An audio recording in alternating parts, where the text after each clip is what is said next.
और चलिए अब बात करेंगे अगली बड़ी खबर की। अगली बड़ी खबर आपको बता दें मऊ से है, जहां पर कफ सिरप की तस्करी के मामले पर अखिलेश यादव का वार।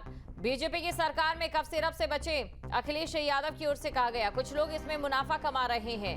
ये one district one mafia scheme है, तो अखिलेश यादव की ओर से निशाना साधा गया है। ये one district one mafia scheme है। मैं आपसे कहूंगा, अगर खांसी हो, जो देसी दवा है ना, गुड़, सौंठ या अदरक या लौंग, काली मिर्च, उसका इस्तेमाल कर लेना। लेकिन बीजेपी की सरकार में ये जो आ रही है कफ सिरप, इससे बचना। इसलिए बचना कि कुछ लोग इसमें मुनाफा कमा रहे हैं। अभी तो स्कीम चल रही थी वन डिस्ट्रिक्ट वन माफिया। ये ओडीओपी नहीं है, ODOM है। ये वन डिस्ट्रिक्ट वन माफिया। अगली खबर है लखनऊ से, जहां पर 7 मॉल्स और FSDA का बड़ा एक्शन। शासन के निर्देश पर 14 टीमों ने की छापेमारी। 61 प्रतिष्ठानों की जांच, 3 में बड़ी खामियां उजागर। बिना लाइसेंस संचालन आउटलेट तत्काल सील। ये बड़ी खबर आपको बता रहे लखनऊ से, जहां पर शासन के निर्देश पर 14 टीमों ने छापेमारी की है। तो शासन के निर्देश पर 14 टीमों ने छापेमारी की। 61 प्रतिष्ठानों की जांच और साथ ही कार्रवाई भी की गई है। बिना लाइसेंस संचालन आउटलेट को तत्काल सील कर दिया गया है। ये बड़ी खबर आपको बता रहे हैं, ये बड़ी कार्रवाई की गई है शासन के निर्देश पर, जहां पर 14 टीमों ने छापेमारी की है। पर 14 टीमों ने छापेमारी की। 61 प्रतिष्ठानों की जांच और साथ ही कार्रवाई भी की गई है। बिना लाइसेंस संचालन आउटलेट को तत्काल सील कर दिया गया है। ये बड़ी खबर आपको बता रहे हैं, ये बड़ी कार्रवाई की गई है शासन के निर्देश पर, जहां पर 14 टीमों ने छापेमारी की है। यूपी में अवैध कोडे नियुक्त कफ सिरप की तस्करी पर STF ने बड़ी कार्रवाई की है। नशीले कफ सिरप सिंडिकेट के अहम सदस्य बर्खास्त सिपाही आलोक प्रताप सिंह को यूपी STF ने गिरफ्तार कर लिया। कफ सिरप का ये सिंडिकेट 2000 करोड़ से ज्यादा का अंदाजा लगाया जा रहा है। जैसे जैसे इस मामले की परतें खुल रही है, वैसे वैसे कई सफेदपोश लोगों के नाम भी सामने आ रहे हैं।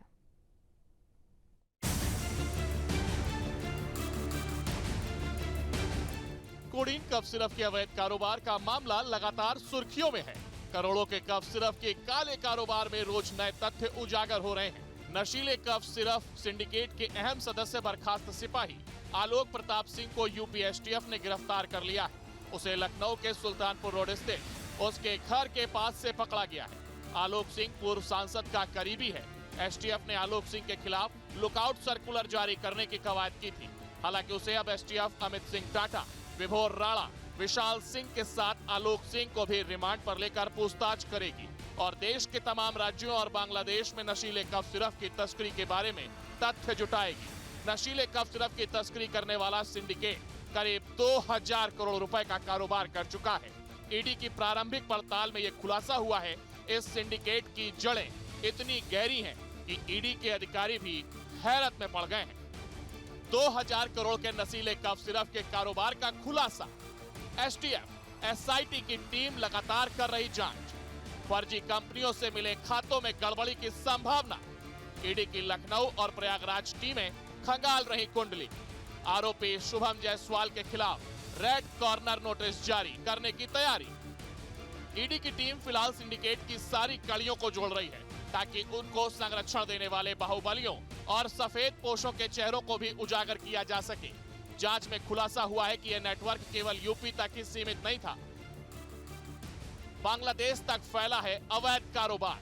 यूपी, बिहार, झारखंड, पश्चिम बंगाल तक सप्लाई चेन, नेपाल और बांग्लादेश तक नियमित खेप भेजी जाती थी। कोडीन सिरप की आड़ में नशे का संगठित कारोबार। कफ सिरप के नाम पर हो रही थी करोड़ों की कमाई। कुछ दिन पहले STF ने सिंडिकेट के एक और आरोपी अमित सिंह टाटा को गिरफ्तार किया था। पूछताछ में उसने कई चौंकाने वाले तथ्य बताए। शुभम जायसवाल हर साल दुबई की यात्राएं करते थे। करोड़ों का लेन देन हवाला के जरिए होता था। 5 लाख निवेश कर 30 लाख तक की कमाई। सोशल मीडिया पर दोनों की दुबई ट्रिप की तस्वीरें वायरल। दुबई से धंधा हैंडल कर रहा किंग पिन शुभम जायसवाल। शुभम जायसवाल ने कोविड काल में दवाइयों का काम शुरू किया। शराबबंदी के कारण बिहार में नशे की मांग बढ़ी। फिलहाल कफ सिरप का ये सिंडिकेट 2000 करोड़ से ज्यादा का अंदाजा लगाया जा रहा है। जैसे जैसे इस मामले की परतें खुलेंगी वैसे वैसे कई सफेदपोश लोगों के नाम भी सामने आ सकते हैं। Team news stay. और कौशाम्बी पुलिस का अपराधियों पर शिकंजा, 25,000 का इनामी बदमाश मुठभेड़ में घायल, कब्जे से चोरी की बाइक, तमंचा, कारतूस भी बरामद। पूरा मुफ्ती थाना इलाके का रहने वाला था बदमाश कुलदीप। ये बड़ी खबर आपको बता रहे हैं। बदमाश कुलदीप जो कि पूरा मुफ्ती इलाके का रहने वाला है। कौशाम्बी पुलिस का अपराधियों पर शिकंजा। तो कौशाम्बी पुलिस का अपराधियों पर शिकंजा, ये बड़ी खबर आपको बता रहे हैं। जानकारी आपको दे दे, लगातार पुलिस जो है अपराधियों और आरोपियों के खिलाफ कार्रवाई चला रही है। पूरा मुफ्ती थाना इलाके का रहने वाला था बदमाश कुलदीप। कौशाम्बी पुलिस का अपराधियों पर शिकंजा। और साथ ही आपको ये भी जानकारी दे दें कि इस दौरान 25,000 का इनामी बदमाश मुठभेड़ में घायल हुआ है। कब्जे से चोरी की बाइक, तमंचा और कारतूस भी बरामद कर लिए गए हैं।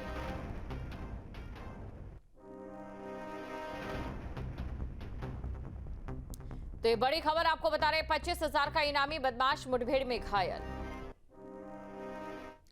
और चलिए बढ़ते अगली खबर की ओर। सोनभद्र से खबर, जहां पर विजिलेंस की टीम ने बड़ी कार्रवाई की है। 2 बिजली कर्मियों को रिश्वत लेते गिरफ्तार किया। 30,000 रुपए की घूस लेते रंगे हाथ गिरफ्तार किया है। बिल कम करने के लिए एक उपभोक्ता से रिश्वत मांगी थी। तो बिल कम करने के लिए एक उपभोक्ता से रिश्वत यहां पर मांगी गई थी। बड़ी खबर आपको बता रहे हैं, बिल कम करने के लिए एक उपभोक्ता से रिश्वत मांगी।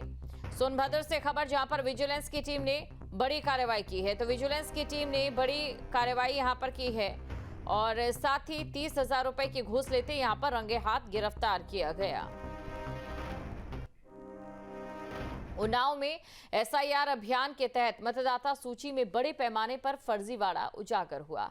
सदर तहसील के पुरानगर क्षेत्र में एक मकान की जांच के दौरान यह मामला सामने आया, जिसने प्रशासनिक अधिकारियों को भी हैरान कर दिया है। यहां मकान नंबर 57 की मतदाता सूची में कुल 45 नाम दर्ज थे। हालांकि मौके पर की गई जांच में सिर्फ 3 निवासी ही मिले। बीएलओ ने मकान मालिक से मतदाता सूची में दर्ज 45 नामों के बारे में पूछताछ की। मकान मालिक ने बताया कि उन्हें शेष 42 नामों के बारे में कोई जानकारी नहीं और उन्हें वो पहचानते भी नहीं। बीएलओ की रिपोर्ट पर डीएम ने विस्तृत जांच के आदेश जारी किए हैं। डीएम गौरांग राठी ने आदेश पर एआरओ ने मौके पर पहुंचकर विस्तार से जांच की और इस दौरान एआरओ ने कहा कि पूरी जांच रिपोर्ट डीएम को भेजी जाएगी। ये कल जो शिकायत आई थी मकान नंबर 57 से रिलेटेड, जिसमें अधिक मात्रा में मतदाता सूची में नाम थे, तो उनकी जांच के लिए आए थे। तो इसमें मकान नंबर 57 में देखा गया तो जो कमलेश कुमार जी जिनका मकान है, उनकी पत्नी और बेटे के अलावा अन्य लोगों के नाम थे, जिसकी आज उनसे भी पूछताछ की गई और यहाँ के जो लोग हैं उनसे भी इसकी जानकारी ली गई और जिसकी जो रिपोर्ट है वो मेरे द्वारा इसको ईआरओ साहब को सबमिट कर दी जाएगी। के द्वारा यही बताया गया कि उनको जानकारी नहीं है इन लोगों की जो नाम सूची में है। फिलहाल उनके द्वारा इतना ही बताया गया।